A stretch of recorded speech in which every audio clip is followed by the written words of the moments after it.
हरिओम. आज बुधवार, भाद्रपद शुद्ध प्रतिपदा, 4 सप्टेंबर 2024. सद्गुरू ब्रह्मचैतन्य गोंदवलेकर महाराज यांच्या प्रवचनाचा आजचा हा भाग. अभिमान रहित राहिल्याशिवाय भक्ती करता येत नाही. बाह्य जगाचा आघात आपल्यावर होतात, त्यामुळे आपली जी प्रतिक्रिया होते मग ती सुखाची, दुःखाची, अभिमानाची, कामाची, लोभाची, कसली असो, तिचं नाव वृत्ती. ही वृत्ती स्थिर ठेवणं हा खरा परमार्थ होय. आता परमात्म्याकडे वृत्ती वळवणं म्हणजेच भक्ती करणं. भगवंताच्या भक्तीने विषय बेमालूम नाहीसा होतो. भक्ती ही अत्यंत स्वाभाविक आहे.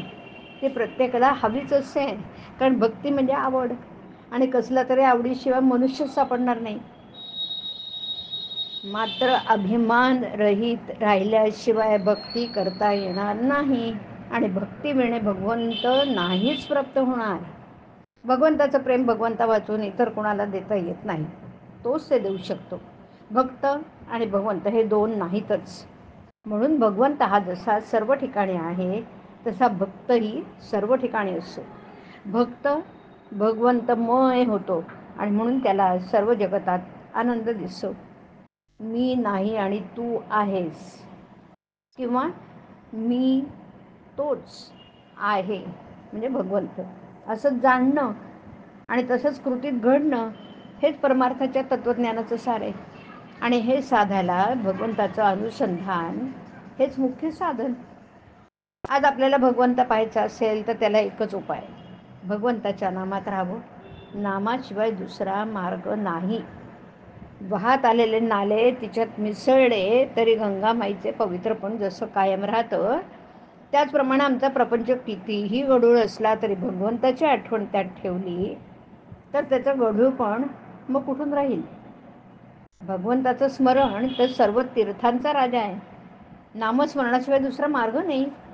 भगवंताच्या विस्मरणाला जे कारण होतं ते टाकणं किंवा सोडणं हे वैराग्य, आणि भगवंताचं स्मरण होईल अशा गोष्टी करणं हा विवेक. रामरायाचं अंतःकरण खरोखर कर्तव्याला जितकं कठोर आहे तितकंच भक्ताला ते अत्यंत कोवळं आहे. कर्तव्यासाठी त्याने सीतामाईला अरण्यात सोडली, तर भक्त प्रेमापोटी त्याने भरताला सांभाळला. माझं सांगणं जितकं आचरणात आपण आणाल तेवढंच कामाला येईल. सगळ्यांनी नामस्मरण करा. नामस्मरणासारखा दुसरा कल्याणाचा मार्ग नाही.